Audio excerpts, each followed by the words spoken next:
Un ingénieur dans un hôpital, aujourd'hui encore, on nous demande qu'est-ce que ça fait un ingénieur dans un hôpital.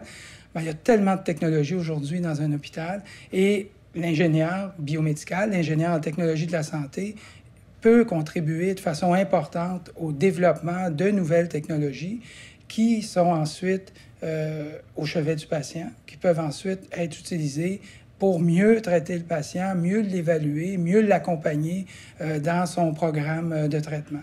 Notre domaine de recherche, c'est l'imagerie tridimensionnelle et l'évaluation de la fonction, par exemple, des articulations.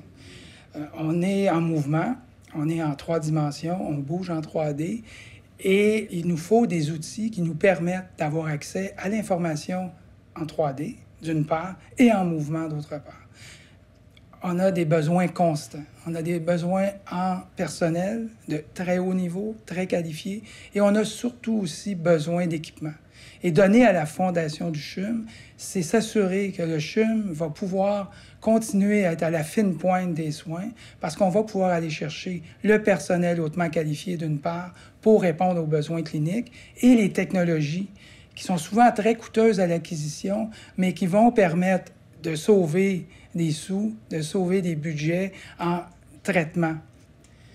Quand on arrive au CHUM le matin, là, il y a une immense fierté et d'entrer dans l'hôpital, d'aller dans son laboratoire de recherche, de voir des patients qui ont besoin des soins. On sait qu'ils vont être bien traités dans notre hôpital.